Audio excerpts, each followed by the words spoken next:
નમસ્કાર દર્શક મિત્રો, હું છું દર્શના જોશી. તમે જોઈ રહ્યા છો લોક સામના ન્યૂઝ.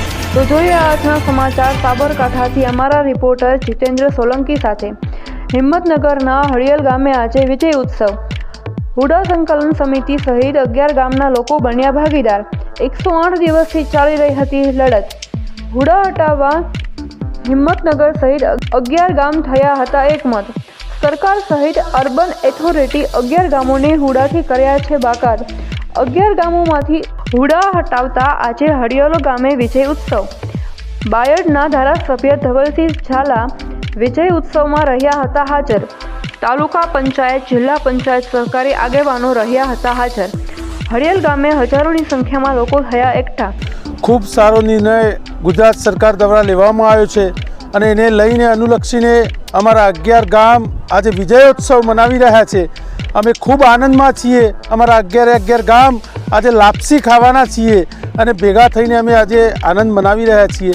હુડા અમારા માટે ખૂબ તકલીફવાળો નિર્ણય હતો સરકારનો અને સરકારે પાછો ખેંચ્યો છે. એને અમે આનંદિત છીએ. આગામી દિવસમાં આજે સંકલન સમિતિ અને 11 ગામના ખેડૂતો ભેગા થયા છે.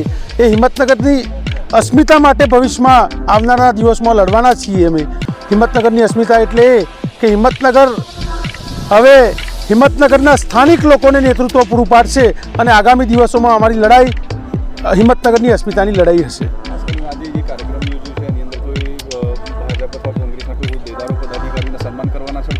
કોઈનું પણ સન્માન નહીં.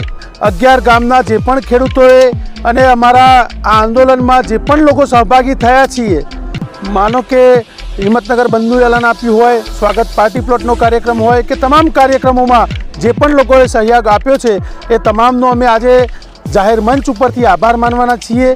સાથે સાથે આપ સૌ પત્રકાર મિત્રોનો પણ આભાર માનવાના છીએ કે તમે અમારો અવાજ બન્યા અને આજે અમે જે વિજયશ્રી સુધી પહોંચવું હતું ત્યાં પહોંચ્યા છીએ.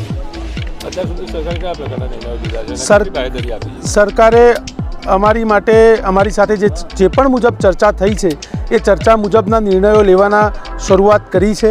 એક નિર્ણય લેવાઈ ગયો છે, બીજો એક નિર્ણય બાકી છે.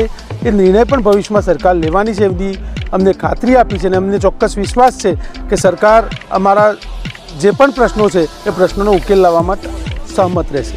તો ફરી મળીશું એક નવા સમાચાર સાથે. ત્યાં સુધી જોતા રહો લોક સામના ન્યૂઝ.